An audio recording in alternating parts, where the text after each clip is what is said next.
Hello everyone and welcome to my channel. This is the 94th part of What If Deku Was Sanji's Reincarnation, My Heroes Reborn. The author of this great fanfic is Emily. Links to them and original story in the description.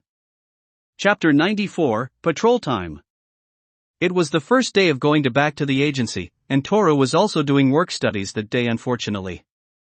Which meant he had to take Eri in disguise. Thankfully, they had gotten a wig for sure. Thankfully it fit her well enough. She also got a beret to cover her horn. Thanks to the wig and hat combo, it was a really good disguise. "Oh, you look so cute, Eri," said Mirio. Eri, who had a long wig that was a dark purple, nodded shyly. "Why did you choose that hat?" asked Katsuki. "I let her choose," said Izuku, "though I still don't get Toru's instance on that she doesn't wear a bonnet." "What?" asked Todoroki. "Yeah, it was weird," said Izuku. Flashback. Don't have Eri wear a bonnet as part of her disguise. It's complicated, but just use a different hat and it will all be good, insisted Toru. End of flashback. "Let's not think about it," said Izuku with a sweat drop. "It's also better not to know." "Don't worry, Eri will make sure they won't get you," said Mirio. Eri nodded. Thankfully, another part of it was that until Eri trusted more of Izuku's classmates, on days where Toru was unable they would take a car to Nighteye's agency as well. During on the ride there was a really weird conversation. "So you just wear red shoes because you like wearing them?" asked Mirio. "Yeah. I think they're cool, maybe it was some subconscious thing, but I just like them," said Izuku. "You've seen his dumb shirts," muttered Katsuki. "He just doesn't have a sense of style." Izuku blushed due to the ironic of the two lives. Even with his past life memories he still had dorky fashion sense. They soon arrived at the agency. When they got there, Sir Nighteye asked to speak to Izuku and Mirio alone. "What did you want to talk about?"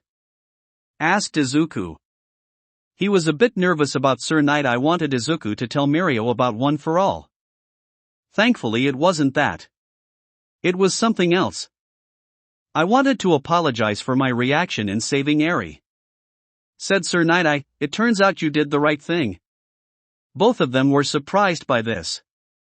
Did something happen that made you change your mind?" asked Mirio. "You're right, there was something, however now is not the time to discuss it," said Sir Nighteye. The toe nodded, realizing that whatever the reason that changed his mind must have been bad. "Also, I have heard about her quirk," said Sir Nighteye. Izuku nodded. "Now, you two know what to do today?" asked Sir Nighteye. "I do," said Izuku. He was on desk duty, as Eri was there too. "Midoriya, you better show your worth when it comes to this side of heroism," said Sir Nighteye. Izuku's sweat dropped. Both of them left the office where Katsuki and Eri were waiting. "What did he want to talk about?" asked Katsuki. "Oh, he wanted to apologize about Eri," said Mirio. "We don't know why though, but it definitely had to be with the investigation." Katsuki nodded. "Come on, we have to get ready," said Katsuki. "Oh yeah," said Mirio. "Hey, I'll show you where you're going to be working today," said Bubble Girl, walking over. Izuku nodded and she showed him a desk with a small area set aside for Eri with a few toys. "You can bring home any you want," said Bubble Girl. Eri nodded and looked at the toys. "Thank you so much," said Izuku. "No problem," said Bubble Girl, who turned slightly pale. "I haven't seen what Sir found, but it's bad, really bad." Izuku nodded. "Anyways, have you found babysitters?" asked Bubble Girl. "She's learned to trust one of my classmates enough, but she also does work studies, so there will be days where we're both busy, but I'm trying to get her to trust two of my classmates who doesn't do them." "Really?" Bubble Girl. "One of them have been bring really old animals to befriend her," said Izuku. Bubble Girl had read the report about her quirk and nodded. What about the other? Said Bubble Girl. Oh, he's trying, said Izuku. The other of course was Ida. He wasn't that good with kids like Kota was, as he could always bring an animal to help. He was reading to her and trying to engage with her, but it was very awkward considering everything. I see, said Bubble Grill with a sweat drop. That was when Katsuki, Mirio and Todoroki all showed up in their costumes. You sure you can handle it here? Asked Katsuki. Yeah, it will be fine, there's plenty of security, said Izuku, but what? Asked Mirio. Izuku walked over to Todoroki and placed his hand on his shoulders. Todoroki. I am so sorry, said Izuku. What? Asked Todoroki. Mirio just laughed it off. What the fuck does that mean? Yelled Katsuki. Kaken isn't going to help that much if Mirio has a personality shift, said Izuku. Katsuki glared at Izuku. Seriously? Yelled Katsuki. Oh come on, I'm sure nothing will happen that will cause a personality shift, said Mirio. Izuku looked at Miro. Once again.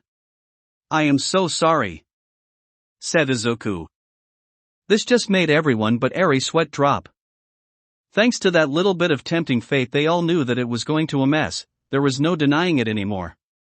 Sometime later, Katsuki, Todoroki and Mirio were on patrol. So did you find anything last time? Asked Mirio. Nothing happens last time because we got called to head back, said Katsuki. Oh, that makes sense, said Mirio. However, before more could be said, there was a shout of my purse. They turned and saw a minor villain with really long legs that seemed to be getting longer run away from a woman. Icy hot, muttered Katsuki, knowing that Todoroki would be the best at stopping the guy. Todoroki was about to stop him. However, Miro grinned. Shit, muttered Katsuki under his breath after seeing the grin. Mirio sped off after the villain, disappeared into the ground, then came out of the ground with a hockey-based uppercut. Todoroki looked at this, unsure how to react. After all, Mirio was so fast. However, it wasn't just that, the villain's legs seemed to be twitching a little. Do you think I overdid it? Asked Mirio. Katsuki eye twitching, as it was obvious that yes, he did go overboard. Okay. I'll try to rein it in, laughed Mirio. Katsuki face palmed, knowing that was just going to be the start of the day. Poor Todoroki was just confused. They returned the purse and called the police, showing them their provisional licenses just in case. That wasn't so bad, said Mirio. Whatever, muttered Katsuki. They continued their patrol. After a while, something happened again. There was a loud boom coming from a bank. They all looked and see indeed a bank robbery was indeed going on. Should we do this one? Asked Todoroki. Before either one of them could answer, Miro ran towards the bank. Katsuki grumbled and followed him. Or at least tried, and ran in a random direction. Bakugo, called out Todoroki, other way, dot. Katsuki grumbled and thankfully headed the right way to the bank. Of course there were multiple robbers, some with weapons, some without. What's the plan? Asked Todoroki. Before Katsuki could say anything, Mirio once again grinned. Fuck, muttered Katsuki. We should help him, said Todoroki. You're right, sighed Katsuki. And so before of them jumped into battle with him. The banker robber were holding the customers. That was when Mirio appeared out of the ground with an uppercut again. Mirio then landed in a way to make sure no one was behind him. He was now super glad for observation hockey, as it was going to help in fights for the future and to make sure no one was behind him. Granted, armament hockey covered wads, as well as he didn't always have to use his quirk anymore to dodge attacks, but still. However, the other bank robbers saw what happened.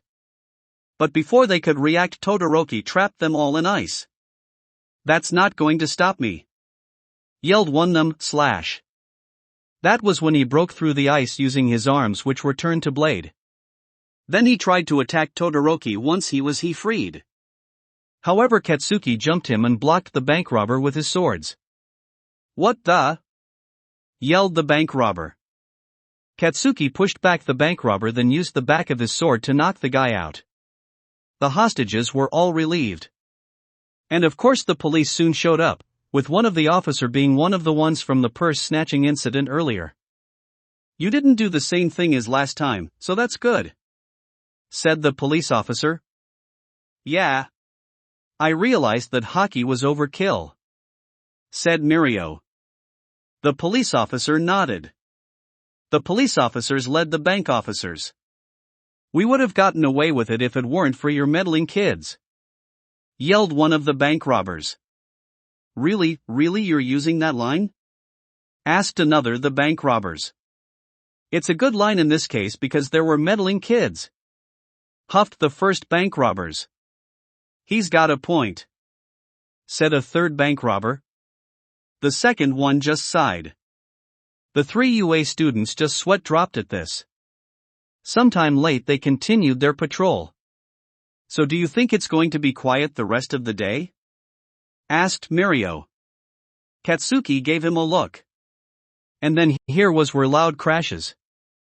They looked at each other and headed to where the noises were coming from. They saw an entire street was trashed as people were fighting each other, with half of them with rather sadistic looks on their faces. However, those that did had also blank eyes and were clearly civilians. That was when they noticed something who was clearly the villain laughing. With all might retired, my will stretch on forever, laughed the villain. They looked at the villain. Todoroki took out the transceiver. What are you doing? Asked Mirio. That was when he pressed the Aiko button. Oh, that's really smart, said Mirio. What do you need? Asked Aiko. There's a villain, said Todoroki. Okay, pointed me at the villain. This thing has multiple hidden cameras so I could see him easily, said Aiko. Oh, that explains it, said Mirio. Aiko got a good look at the villain. Okay, found the info. He is known as Dark Will, said Aiko. His quirk is called will suppression and it's a form of brainwashing quirk. What? Asked Todoroki. They watched as the villain known as Dark Will shoot a beam at a person. When at them, the person gained the same expression as Dark Will and started to attack people. It's supposed to surprises the will of the one hit and then replaces it with his own, making them his puppet, said Aiko. It was clear to Todoroki they would be in over their head. By the way, said Aiko, Mirio's already running towards him. What? Yelled Katsuki, who wasn't paying attention either. He'll be fine, said Aiko. What? Asked Todoroki. Mirio looked at Dark Will. Oh, a young hero, mocked Dark Will. You're not the only side or enterally face-off, and I know you'll end up like all of the others. He used his quirk on Mirio, however Mirio just grinned as it passed through him. Oh, he's using his quirk, said Todoroki. Not quite, said Aiko. That was when Katsuki's eyes widened and grinned. He decided to join the fight as well. You don't fight him, said Aiko. What? Asked Todoroki. We don't know if you're immune the quirk yet, let those two handle him, just immobilize the victims, said Aiko. That was when Todoroki realized what Katsuki realized. Wait, you mean? Said Todoroki. Hey, asshole, yelled Katsuki. Oh, another little hero, said Dark Will. He shot the beam at Katsuki, but it didn't affect him either. He can't suppress the will of someone with a stronger will than him, said Aiko. Todoroki nodded. And if I learn anything about hockey, that those who use have tremendous willpower, said Aiko. Todoroki nodded and knew had to do his part in the fight, which was immobilizing the victims of the quirk. He was doing that a lot today, but he was best one out of the three for this. With the main fight. Darkwill was freaking out. Are you kidding me? Arcan kids have stronger wills than me. It doesn't make any sense. Yelled out. You have no idea who you are dealing with. Laughed Katsuki. Attack! Yelled Darkwill. He was confused as his quirk was still affecting other people. He looked and saw that those were trapped in ice. He began to sweat. Then looked at the other two, who proceed to beat him up. Sometime later the same cop was there. Are you kidding me? How? How is this possible? Said the police officer, I'm calling your agency because this is getting ridiculous. Yeah. I'm guessing he's high ranked. Laughed Mirio. The cop just sighed. Back at the office, Izuku was finishing some paperwork when the phone rang. Hello? Answered Izuku. This the correct agency? Asked the police over on the other end. If you mean Sir Nighteye's, yes. Said Izuku, is everything alright? Can you get a hold of him? Asked police officer. He's out of the office right now, but if it's important, I can give you his cell number. Said Izuku. It's important, alright. Said the police officer on the other end, just what his 3 work-study students have been up to. What did they do? Asked Izuku, dreading it. I would prefer to tell the hero in charge. Sighed the police officer, who could tell he was talking. Okay. Sighed Izuku, who sent over the number. Goodbye. Sighed the police officer. Meanwhile, with Sir Nighteye and Bubble Girl, his cell phone rang. He checked the number and saw it was verified police number and answered. Hello? Said Sir Nighteye, yes, this is him. The police told him what had happened. They did what? He yelled. Sometime later the tow returned to the agency. Izuku looked at Sir Nighteye. I told you so. Said Izuku. I don't want to hear it now. Said Sir Nighteye. As it turned out, the 3 were in his office waiting to talk to him. So? Said Bubble Girl to Izuku, what was Mirio like in his past life to make him think it was okay? Izuku sighed. There's a lot. Said Bubble Girl. There's a lot. Confirmed Izuku. I see. Said Bubble Girl with a sweat drop. Sometime later the 3 left the office. Was it bad? Asked Izuku. No, he's just exasperated. Said Mirio. Though it looked like someone killed his fucking cat when he said that he lost all of his impulse control. Said Katsuki. Yeah. I did try to warn him. Said Izuku. He should have listened to you. Said Mirio. Izuku then looked at Todoroki. I'm sorry again. Said Izuku. Don't apologize. Said Todoroki. What? Asked Izuku. I actually had fun today. Said Todoroki. Izuku was somewhat surprised, but at the same time not. That makes sense. Said Izuku. Mirio wrapped his arm around Todoroki. I bet if we knew you in our past life you would totally join the crew. Said laughed Mirio.